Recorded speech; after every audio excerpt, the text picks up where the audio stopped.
One, two, and three.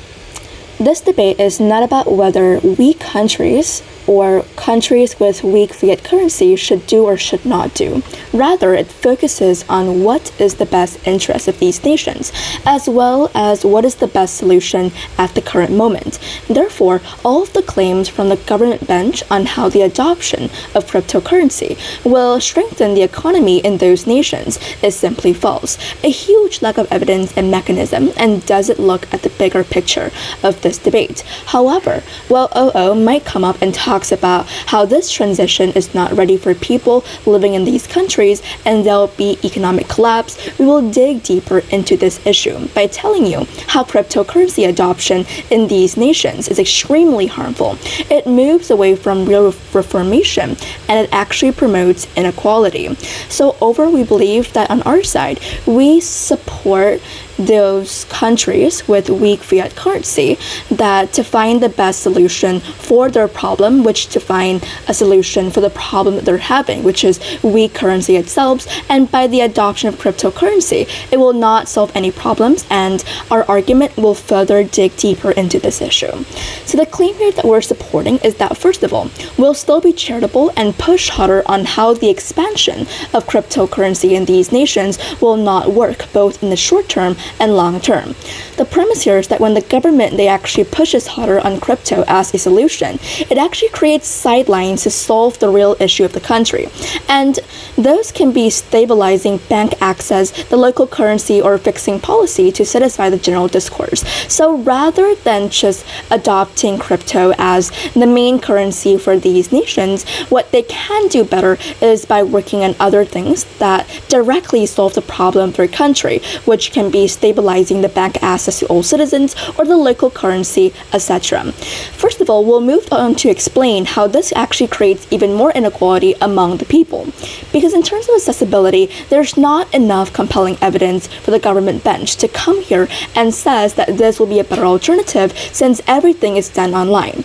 To be able to successfully make this transition, there should be training for all citizens, not to mention the higher possibility of losing their money on platforms or getting hacked. Since we no longer follow the traditional bank system, it is so much easier for individuals to hack others' profile.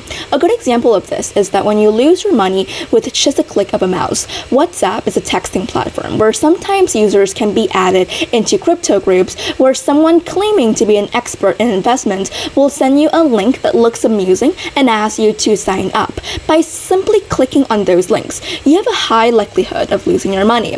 This is the status quo, where a lot of people, especially vulnerable people, poor ones who lack understanding in what is really the meaning of crypto. To be fair, the majority of people nowadays are not well informed on the matter of cryptocurrency. Specifically, when a nation has like a weak fiat currency, it's even harder for their citizens to understand how crypto even operates in the first place. All they know is that this is like digital, no need for bank access, and convenient, which is how crypto is usually put on the internet or through your local authority. Furthermore, with crypto adoption, we believe the wealthy will continue to get richer while the poor will suffer from losses. It's important to understand that crypto platforms are not just simply platforms where you store your money and that's it. Oftentimes, people are attracted in investments and making more money through tactics, risk losing their money even more without real knowledge and understanding of this platform. The point for those nations is to actually create real reformation instead of an alternative that requires losing transition and nearly impossible. What these nations actually need is real reformation, and on side CO, what we're trying to do is that we're trying to prove how cryptocurrency will not work for these nations altogether. Even with like democratic nations or even with nations who are superpowers, such a big transition is nearly impossible.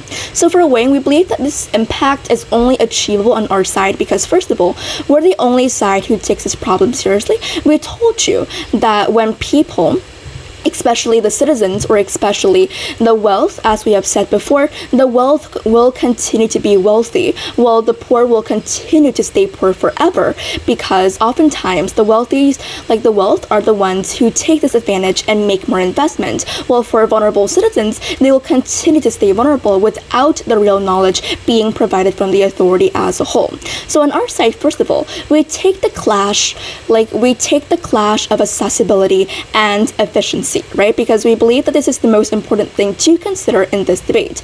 Well, OO comes up here and talks about how this, the market is already volatile, and this countries with weak fiat currency is already unable and not ready to make this transition. We come here and tells you more on the practical side and the impact of this problem, on how